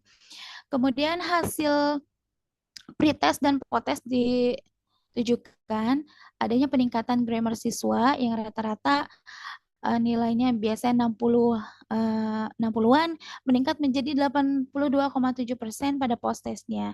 Itu menunjukkan bahwa penggunaan aplikasi Wayground ini benar-benar mempengaruhi siswa belajar lebih mudah dalam penyusunan tatanan bahasa Inggris khususnya atau grammarnya. Kesimpulannya, penggunaan aplikasi Wayground mampu meningkatkan kemampuan siswa memahami tatanan bahasa. Juga saran, ada beberapa faktor yang mungkin kami beri saran. Yang pertama itu untuk guru yang lebih lagi harusnya memanfaatkan aplikasi Wayground. Sebetulnya bukan Wayground saja, ada banyak media pembelajaran, tapi khusus grammar biasa kami menggunakan Wayground gitu. Kemudian untuk siswa agar lebih aktif lagi menggunakan media pembelajaran digital sebagai sarana latihan, jadi tidak harus di sekolah, tapi siswa juga bisa menggunakannya di luar sekolah, di rumah untuk latihan-latihan. Kemudian untuk untuk sekolah ada baiknya penggunaan teknologi itu harus disediakan juga fasilitas yang bagus kayak internetnya, wifi-nya bagus, perangkat digitalnya ada, dan yang lebih penting lagi itu pelatihan-pelatihan guru. Apalagi sekarang sudah di era globalisasi digitalisasi ya. Banyak guru-guru yang mungkin dalam tanda kurung gagap teknologi. Jadi diberikan pelatihan-pelatihan lagi supaya bisa menyeimbangkan dengan era anak-anak zaman sekarang begitu. Baik, itu saja mungkin yang dapat saya sampaikan Ibu Muna. Kurang lebihnya saya mohon maaf. Wabillahi taufik wal hidayah. Wassalamualaikum warahmatullahi wabarakatuh. Waalaikumsalam warahmatullahi wabarakatuh. Kata-kata mutiaranya bagus Bu dari Dr. Waduh, Search ya. iya.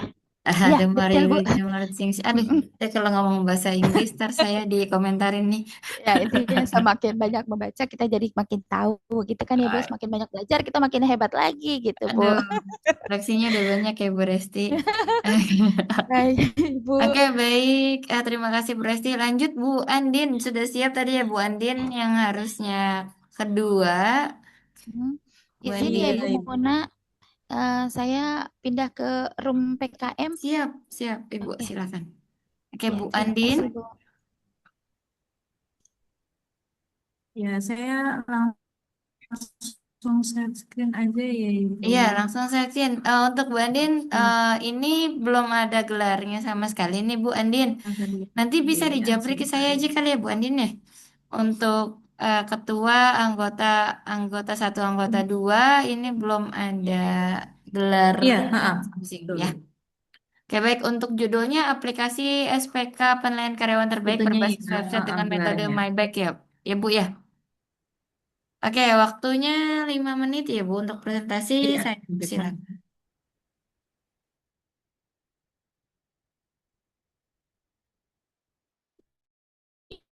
Iya, baik. Terima kasih. Oke. Judul yang saya presentasikan untuk penelitian di sini aplikasi sistem penunjang keputusan penilaian karyawan terbaik berbasis website dengan metode MyBack. Latar belakang dan tujuannya membahas urgensi digitalisasi sistem penilaian karyawan terbaik di BSSN yang sebelumnya manual dan subjektif serta merumuskan tujuan pembuatan aplikasi SPK berbasis metode MyBack demi hasil keputusan yang objektif. Metodologinya menampilkan hasil implementasi sistem yang sukses meraih tingkat rankingan 100% berdasarkan validasi manual serta pencapaian skor kepuasan uji fungsionalitas aplikasi sebesar 90%. Temuan hasil menjelaskan pendekatan kuantitatif pengembangan sistem dengan sampel data 15 pegawai BSSN serta alur pengumpulan data melalui observasi dan analisis komputasi menggunakan matriks MyBack. Kesimpulan dan rekomendasi merangkum keberhasilan metode MyBack dalam memotong waktu rekapitulasi data dan meminimalkan bias evaluasi disertai saran integrasi sistem bagi BSSN dan pengembangan bobot dinamis untuk riset mendatang. BSSN memerlukan aparatur berkinerja tinggi untuk menjaga keamanan cyber nasional. Namun, proses evaluasi dan penentuan karyawan terbaik saat ini masih berjalan konvensional menggunakan spreadsheet manual. Proses manual ini memakan waktu lama, rentan kehilangan berkas, serta memicu tingginya nilai subjektif keputusan yang dapat menimbulkan bias dan kecemburuan sosial antar karyawan. Oleh karena itu, diperlukan aplikasi SPK berbasis web dengan metode MyBack. Metode ini dipilih karena sangat stabil dan objektif dalam ranking banyak alternatif secara akurat dan transparan. Tujuannya membangun aplikasi sistem karyawan terbaik di lingkungan BSSN secara objektif, menerapkan analisasi data, matriks batas komparasi, hingga perankingan karyawan. Menghasilkan output berupa aplikasi berbasis web yang memberikan rekomendasi keputusan yang akurat bagi pihak manajemen BSSN. Dengan metodologi penelitian, Desain penelitian menggunakan pendekatan kuantitatif dengan metode pengembangan sistem SDLC untuk membangun aplikasi SPK, serta menerapkan komparasi algoritma multi kriteria berbasis data numerik. Populasi dan sampel, seluruh pegawai karyawan non seluruh pegawai atau karyawan non ASN pada unit kerja target di BSN. Sampelnya data penelitian kinerja dari sejumlah karyawan yang membutuhkan kriteria evaluasi periode berjalan. Instrumen dan kumpulan, lembar kriteria penilaian, bobot kepentingan, dan dokumen log kinerja pegawai. Prosedur observasi sistem penilaian yang sedang berjalan, wawancara dengan pemangku kebijakan, HRD atau manajer, dan studi dokumen dilakukan melalui tahapan komputasi metode menyusun matriks bobotan, menentukan matriks batas perkiraan, menghitung jarak matriks alternatif hingga perankingan akhir alternatif terbaik. Nah, temuannya di sini 100% dari kurasi kesesuaian hasil perankingan sistem Maybank dengan keputusan validasi manual tim penilai BSSN. 15 total respondensi pengguna terhadap fungsionalitas dan transparansi aplikasi web. Temuan pertama, sistem berhasil memotong waktu rekapitulasi nilai dari hitungan hari menjadi instan. Formulasi Maybank, ini ada matriks normalisasi, batas perkiraan, hingga jarak area matriks, sukses diimplementasikan tanpa error matematis. Rekomendasi visual, tampilan potongan tabel hasil akhir ranking alternatif dari aplikasi. Lalu selanjutnya metode Maybank terbukti mampu meminimalkan unsur subjektivitas berlebih karena setiap kriteria diikat oleh bobot nilai yang kaku dan objektif. Sistem menghasilkan visualisasi keputusan yang transparan sehingga meminimalkan potensi konflik internal. Lalu rekomendasi visual, tampilan grafik, batang, perbandingan skor nilai kedekatan antar alternatif. Dan interpretasi pertemuan, hasil penelitian ini membuktikan bahwa integrasi kriteria penelitian kinerja karyawan ke dalam matriks batas nilai profit dan cost berjalan sangat harmonis dengan algoritma Maybank. Hasil perankingan akhir menunjukkan konsistensi yang tinggi di mana posisi alternatif karyawan terbaik berhasil dipetakan secara akurat di atas area batas perkiraan, yang sekaligus memperkuat teori literatur riset operasi mengenai stabilitas Maybank dalam pengambilan keputusan multi kriteria. Faktor pendukung kelancaran implementasi sistem ini sangat didukung oleh ketersediaan data rekam jejak, penilaian kinerja pegawai non-ASN BSSN yang sudah terdokumentasi dengan baik dari pihak manajemen dalam landasan utama yang memudahkan mahasiswa dalam menerjemahkan logika perhitungan ke dalam karyawan ini dalam menerjemahkan logika perhitungan manual ke dalam arsitektur aplikasi berbasis web. Keterbatasan penelitian, meskipun sistem berfungsi secara optimal, penelitian ini masih memiliki keterbatasan pada penentuan nilai bobot kriteria yang bersifat statis sehingga belum bisa menyesuaikan diri secara otomatis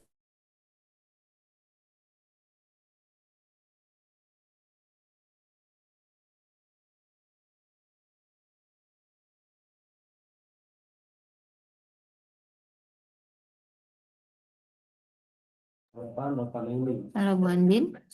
Ya, untuk waktu dan tempatnya untuk silakan Karina dilanjutkan.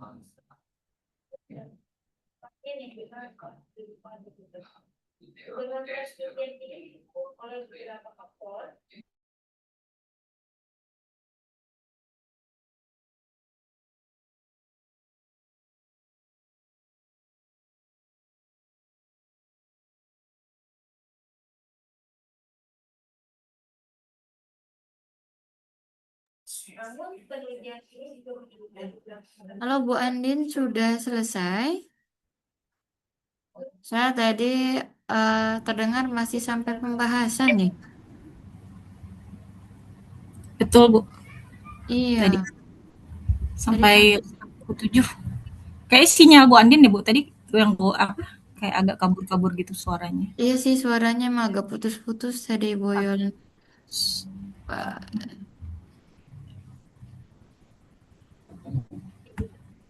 Nah, Bu Andin, Baik, terima kasih Pak Iksan.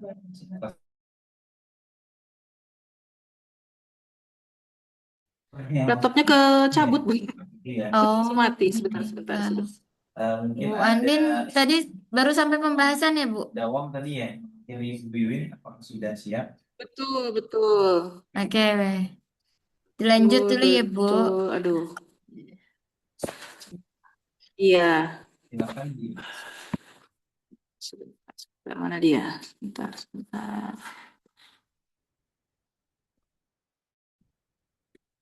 Mana dia? Zoom.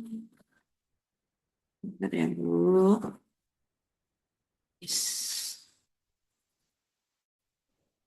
Start share. Foto screen aja deh. Display ada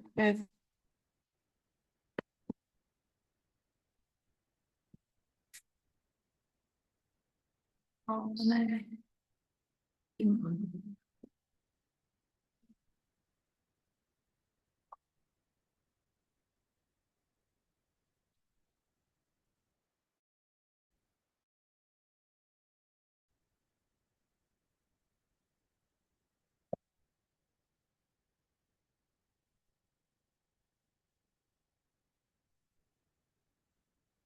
Oke, gini.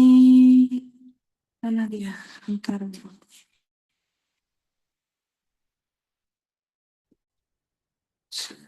Ini sudah terlihat belum ya?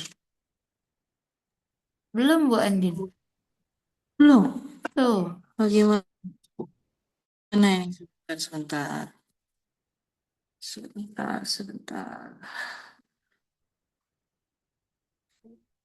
Foto, share, image compile, bookmark, image compile, action.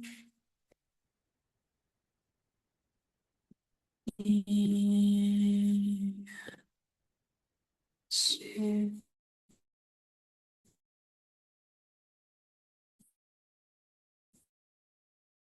Image, subdokumen jadwal.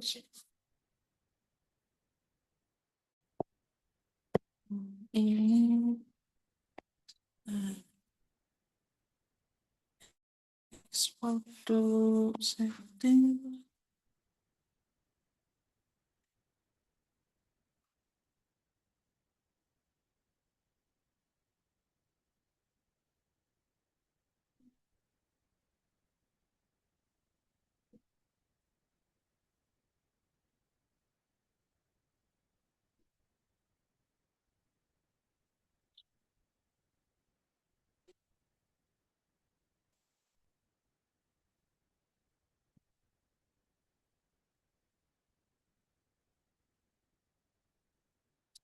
Save.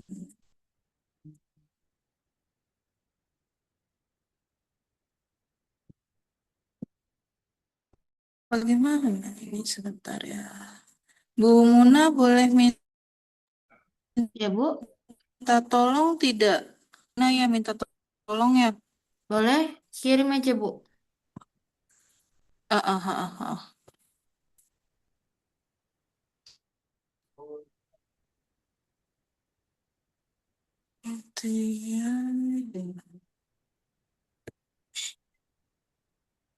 Sebentar Bu.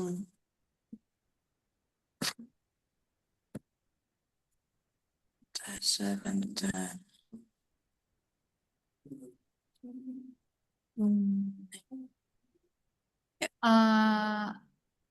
Sudah Bu Muna. Oke. Sudah ya. Siap. Sebentar. Saya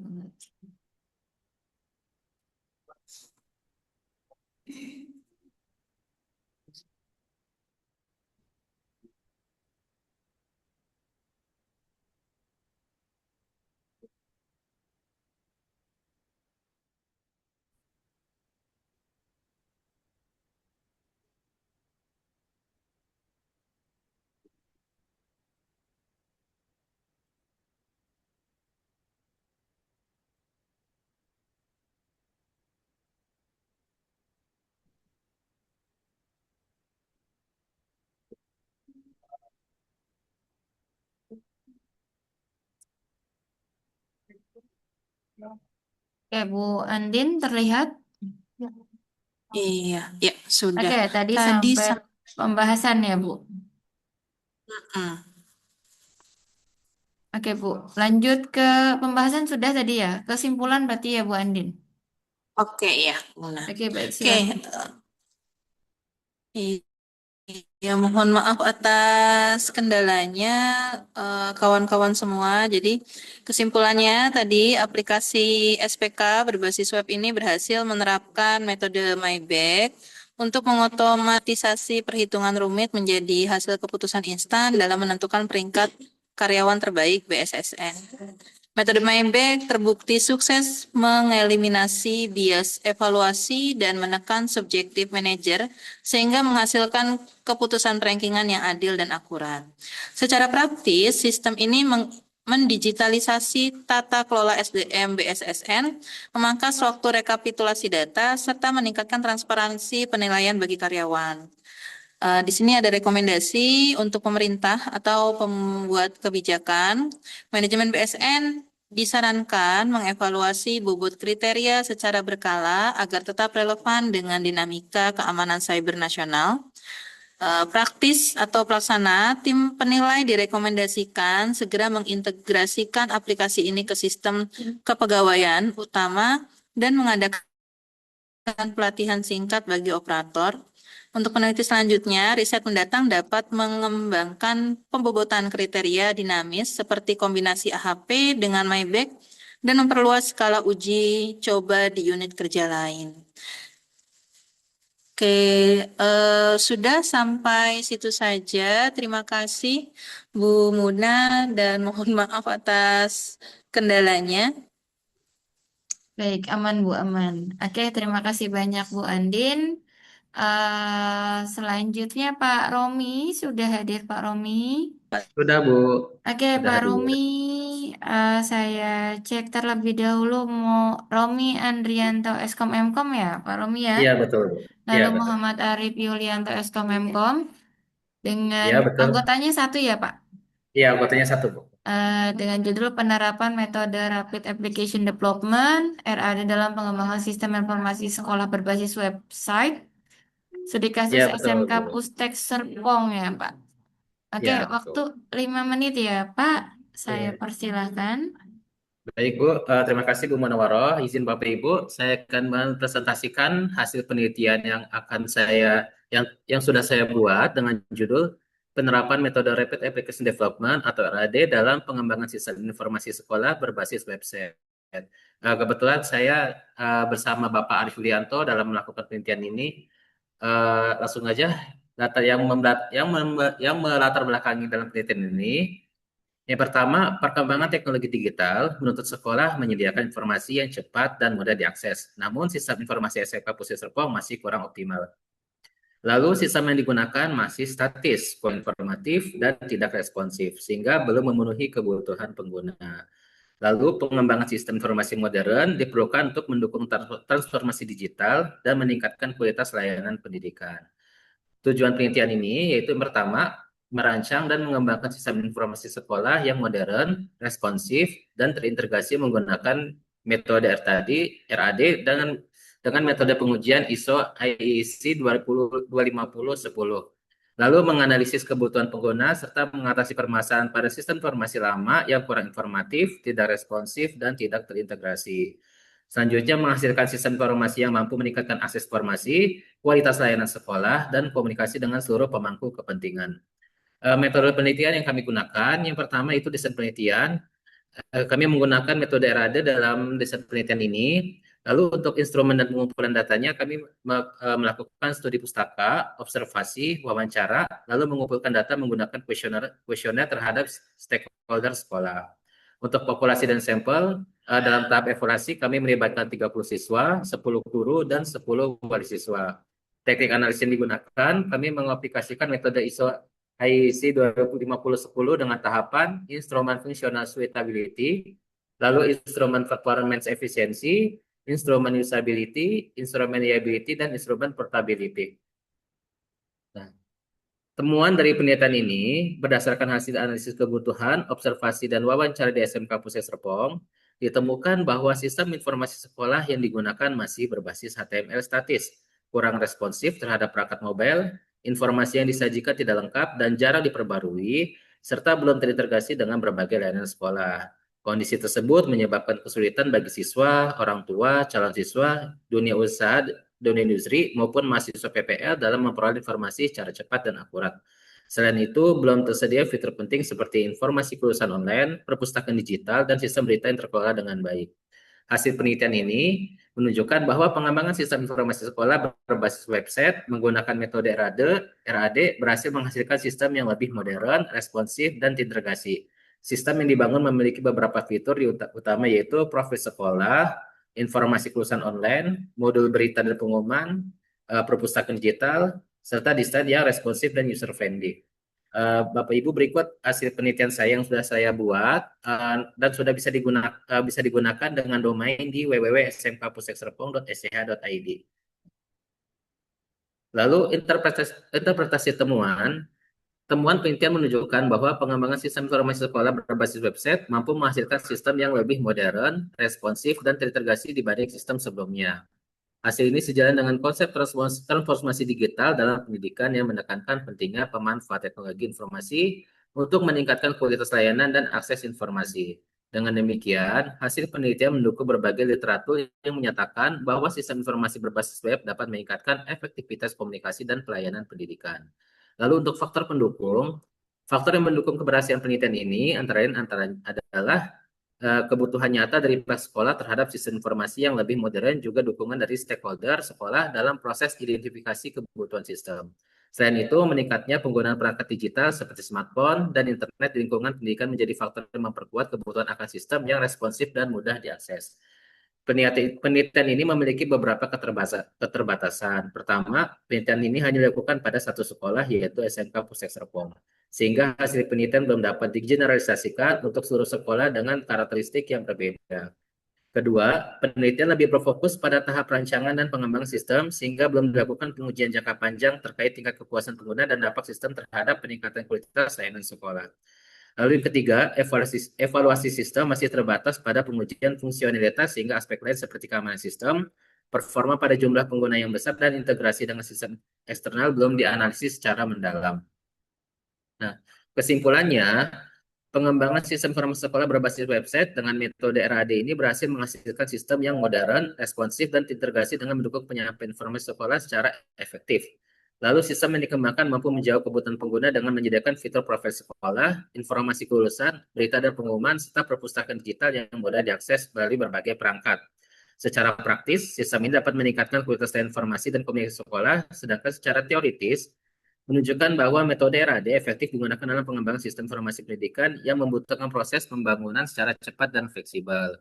Lalu untuk rekomendasi pada pembuat kebijakan, pemerintah dan pemangku kebijakan pendidikan perlu mendorong percepatan digitalisasi sekolah. Dukungan berupa pelatihan, pendanaan, serta penyediaan infrastruktur teknologi perlu ditingkatkan agar kualitas layanan informasi pendidikan semakin optimal. Lalu untuk pelaksana, pihak sekolah disarankan untuk mengimplementasikan sistem informasi secara berkelanjutan dengan melakukan pembaruan konten, pemeliharaan sistem, serta pelatihan bagi operator pengguna. Lalu perintah selanjutnya dapat mengkaji tingkat kepuasan pengguna, kualitas layanan sistem, serta efektivitas pengguna sistem informasi sekolah dalam jangka panjang. Selain itu, penelitian dapat dikembangkan dengan menambahkan aspek keamanan data, integrasi aplikasi mobile, dan penerapan teknologi yang lebih inovatif dalam lingkungan pendidikan. Terima kasih Bu Munawaroh, mungkin itu aja yang saya sampaikan. Kurang lebih mohon maaf. Assalamualaikum warahmatullahi wabarakatuh.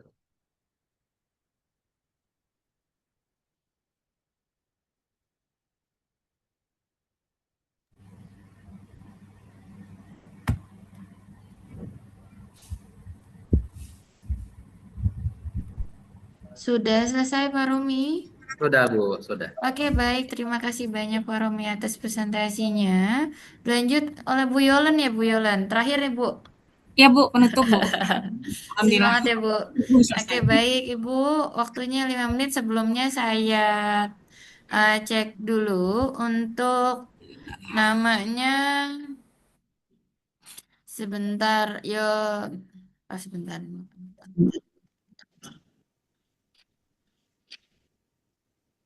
Yolan Perdana. Nah, ini belum ada gelarnya. Nanti STMT ya. Nanti bisa chatting ke saya, Bu ya. Bu Yolan bisa chatting ke saya untuk gelarnya dan judulnya sama ya, Bu ya. Kalau judulnya di sini sama ya, desain dan implementasi aplikasi latihan asesmen nasional berbasis komputer sekolah dasar pada Android. Ya, Bu, untuk gelar nanti bisa chatting ke saya, Bu Yolan ya. Oke, baik. Untuk presentasi silakan dilanjutkan. Waktunya 5 menit, Bu Yolan. Dipersilakan.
Bu Yolan suaranya masih mute ya, Bu? Satu aja kan terbaik. Di tempat lo yang terbaik misalnya kan.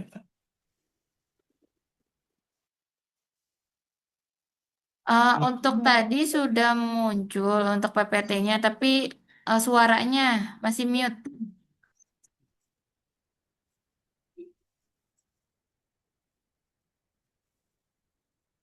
Kalau berkasih, baik, terima kasih pada pemaparan materinya akan dilanjutkan oleh timnya Pak Suhan dan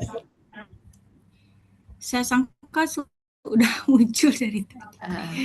muncul sih udah, Bu. Cuman tadi suaranya aja masih mute. Oh, mute ya Bu, saya nggak sadar di mute. Iya, kata Jadi saya gimana ini Bu? Bu Saya Yolan udah ulang lagi. sampai ini, tapi suaranya nggak kedengeran. Saya ulang lagi berarti Bu. Iya, Bu. Ya udah, oke. Baik Bapak Ibu, saya ulang lagi, mohon maaf atas kesalahan teknisnya, saya nggak sadar kalau ternyata di mute dari tadi.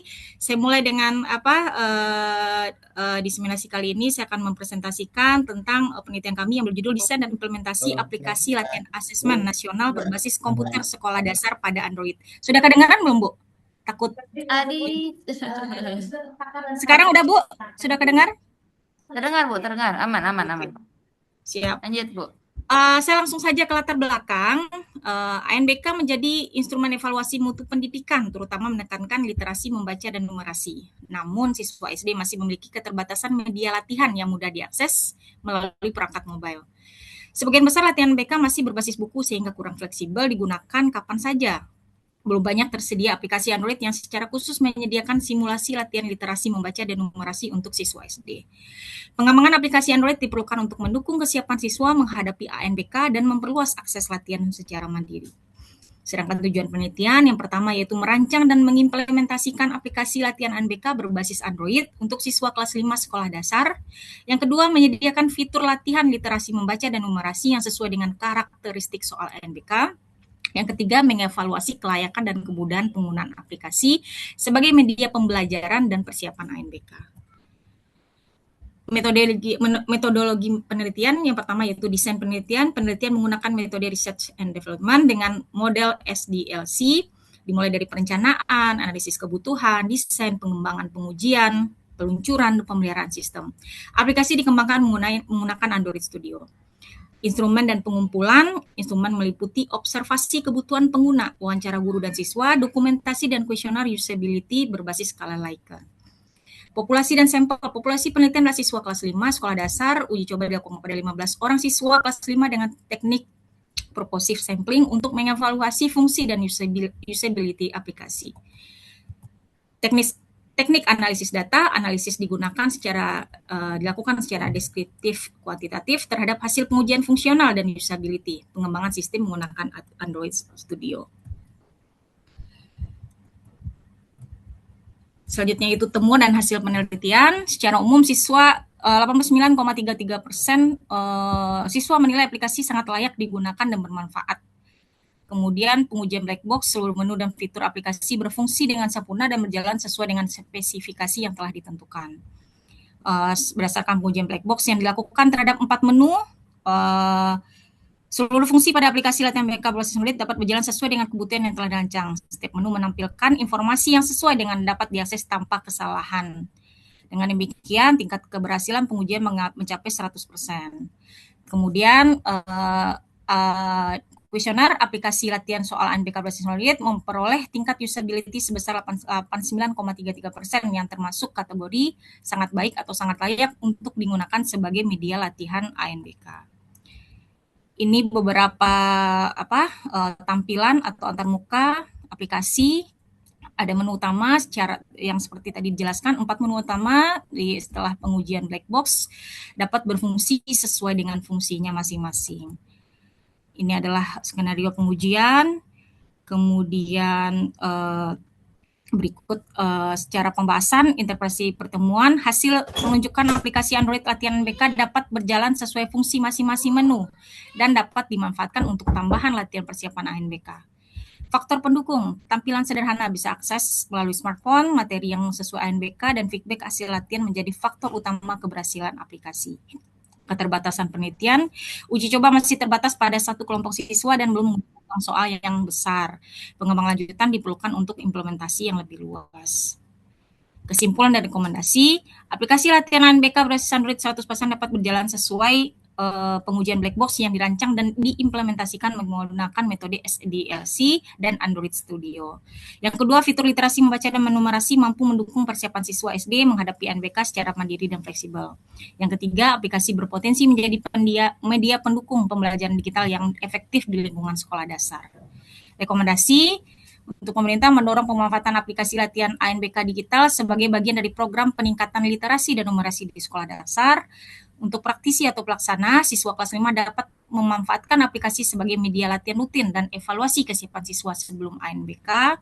Kemudian untuk peneliti selanjutnya mungkin bisa menambahkan fitur analitik hasil belajar sebelum dan sesudah menggunakan bank soal yang lebih banyak dan integrasi cloud untuk skala penggunaan yang lebih luas, mungkin bisa ranking secara umum bagi pengguna yang menggunakan aplikasi ini.